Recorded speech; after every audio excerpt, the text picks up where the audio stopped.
Hey everyone, it's Mike Andes, and you're listening to LandscapeBusinessCourse.com. Today, I'm going to be talking about why 2020 completely changed this industry and what you can do to take opportunity and advantage of this big shift that I've seen. We're going to be using Google Trends to prove my point about what it means for the lawn care and landscaping world, our businesses, and how you can make money from it. All right, without any further delay, let's go ahead and jump into Google Trends. If you haven't seen Google Trends before, let me show you. Google Trends is a great tool to be able to use in your local market. I use this on a weekly basis for our franchisees to determine different types of services, when we should be offering certain types of advertising and promotions based upon the service searches in areas. So I really recommend you check it out. Now let's talk about the trends over the past 5 years. So you can see here, I got landscape service, lawn care service, and mowing service. Let's change this to landscaping service. It's mostly just in terms of what people talk, you'd probably say landscaping service. All right.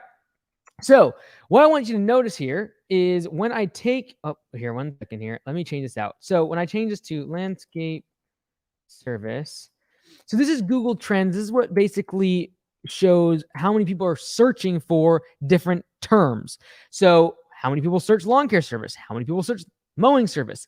Obviously, there's going to be variables like, a homeowner searching for mowing service, but traditionally they're going to be looking for mowing service, for example. Okay. So what I want to show you here first is I want to show you just how volatile mowing can be. So mowing in this case is the red on this graph here, right? You can see it gets really, really high in the spring rush. And obviously like in May, you can see this was when we're always the busiest. We're a seasonal business. But the one with the biggest delta is mowing, okay? So this red line goes all the way up from 56 right here, and then this data point's all the way down to 1. So literally it goes down like 98%. And that seems right. Like if there's snow on the ground and it's middle of winter, there are not people searching for mowing service. So the delta on this graph is extremely high. You compare that to landscaping, which in this case is the landscape service, the yellow line. It definitely dips in the winter, like, here this data point is a 5. In the spring rush, it is a 24. So it's 5 times bigger, but it's not 50 times bigger like mowing. So the nice thing about landscaping projects is that you can do some projects during the winter, and people are searching for landscape service still during the winter. So that's a big pro, a big positive when it comes to looking at this graph is the delta or the change. How much is the volatility? How seasonal are these different services that you might be offering in your business? But this is the kicker. I want to add in here now. I'm going to go add paver patio. All right, so now this green line is paver patios. You can see it basically charts along the graph of all the other seasonal businesses in this industry. Pretty much, along the same lines all throughout here. Then 2020 came along, and look what happened. First of all, I want you to take note that all 4 of these different searches, mowing, lawn care, landscaping, and paver patios, all went up between 20 and 80% in search volume in the past 12 months. Okay, so last spring, this is right when COVID was hitting, in March, April, May, everything jumped. And then even this spring, even more so. For example, you're looking right here, lawn care is at 78 on this data point right here. I can find it there. Lawn care is 78. We go back 2 years to the same data point, we're at 50. So that is like literally a 50% increase in the amount of searches for lawn care service. Not lawn care, but lawn care service. People looking for our services. That's a huge opportunity. I truly believe that right now we're going to an era in the next 5 to 10 years when lawn care, landscaping services are going to have a huge boom. We're going to talk why in just a second when it comes to the real estate market. But I also believe that it's going to be compounded by the fact that the baby boomer generation is absolutely getting older. They are going to be needing people to take care of their lawn because they physically won't be able to. I've said that for the past 5 years. It will only be a trend over the next 10 to 15 years that continues to get mature and more ripe. But 2020 and what happened with COVID was a big kicker to the real estate market. And so what I want to do now is see this massive increase in paver patios. Like, look at this one. This data point is 100, this data point here, whereas a couple years ago, for example, that same data point was 57. So literally like an 80% increase in the search volume for paver patios in the past couple springs because of what? What is the reason that paver patios and projects and our entire industry has seen this massive boom in people searching for our services? Let me show you using the Google Trends. But it really comes down to something we talked about in January back at Landscape Summit 2021. We had to do it virtually, but next year is going to be in person, so make sure you sign up for that. But what we talked about is the fact that the real estate market is extremely hot. And when you have extremely hot real estate prices and extremely hot real estate trends, you are going to have a very, very bullish market when it comes to projects.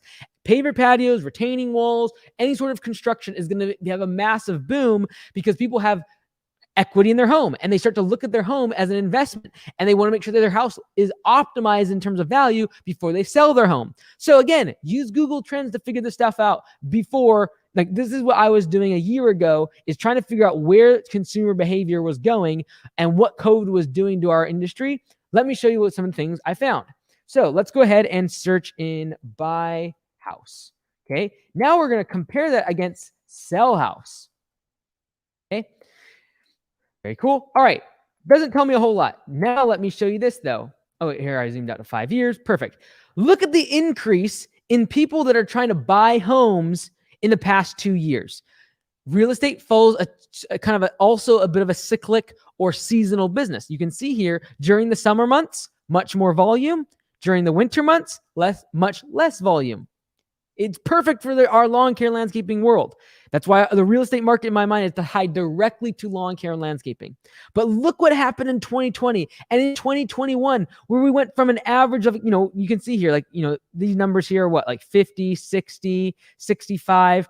Look at here. We're at 96, 87. These are like literally almost double the search volume, i.e. consumer interest in this term. People are trying to buy homes. Now, what did not happen, you did not see a 50% or a doubling in the increased amount of people trying to sell their home. So what happens, for example, this red line is the selling home, right? You did not see a massive jump here. Why? Because of COVID. People were not wanting to move. They were not wanting to get out of their house. They wanted to stay home. But then there's people looking to buy the houses. Everyone's trying to move out of California, move to Texas, move to Florida, all the rest of it. And what happened is the price of homes went up. Why? Because when you're trying to get a whole bunch of people trying to buy something and no one's really trying to sell, and there's no increase in sellers, that creates upward pressure on prices.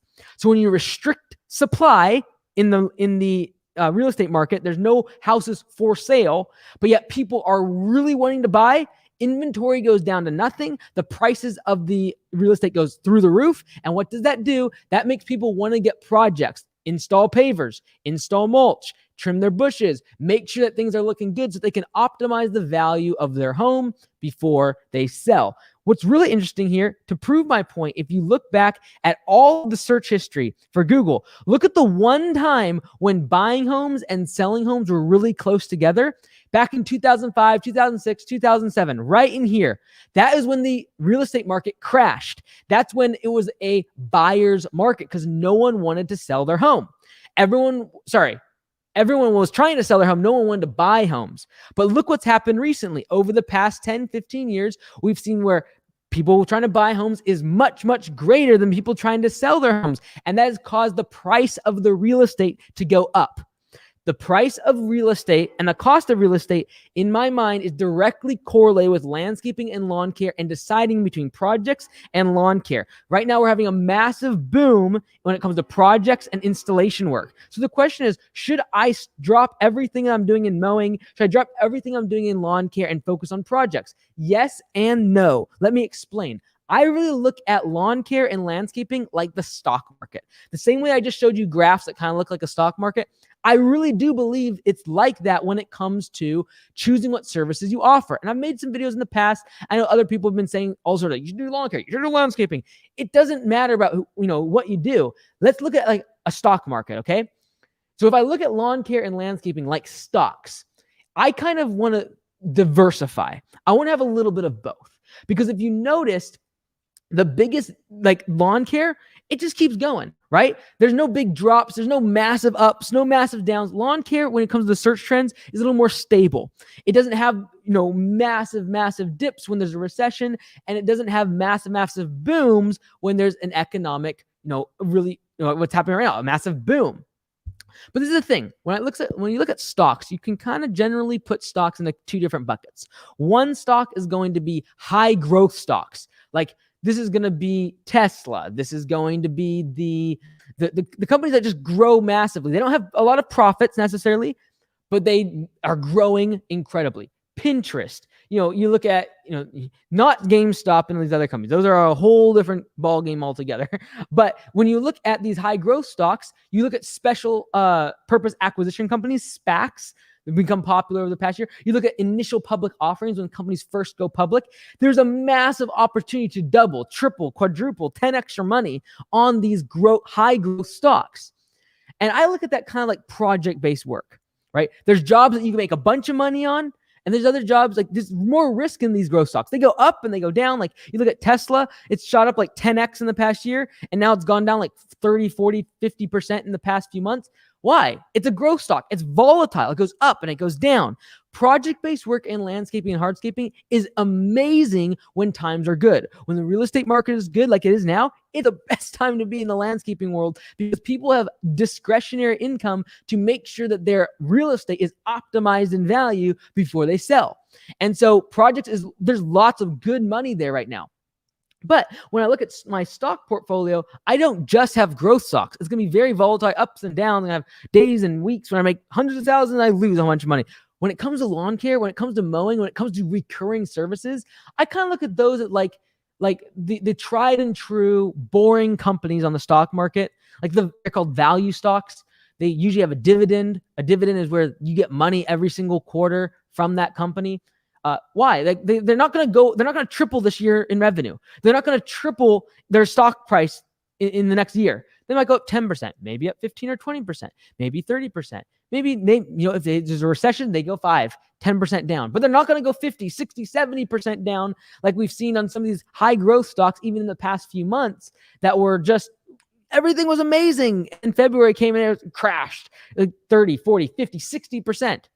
And so how I look at lawn care and landscaping is the exact same way. It's a very good idea to have a diverse set of services to be able to capitalize when things are really good in the real estate market and you're getting projects and there's really good margins and all the rest of it. But when the economy tanks, or when houses prices go down, or when there is an event that happens where people start tightening up their budget, or it becomes a buyer's market and the prices of real estate goes down, you want to make sure you have the tried and true dividend stocks of our industry, which is mowing, lawn care, and recurring services. I hope that makes sense and brings some balance to the same way that you, as a good investor in the stock market, the same way you diversify your portfolio when it comes to your lawn care and your landscaping business. I look at the services like stocks, and I look for the bulls, and I look for the bears, and I want a nice average so I don't have as big highs and I don't have as low lows. I'm Mike Andes. Check out landscapebusinesscourse.com. And if you enjoy content like this, I'd really appreciate a like, because it doesn't get a lot of views. People don't click on these type of videos. They don't like graphs. They like mowers and they like trucks and they like trailers. But if you appreciate this kind of in-depth content to make your business more money and see what's coming in the future, I'd appreciate a like. Well, I'll see you tomorrow when we do pull out the mowers and we do get mowing. We'll see you in the next video.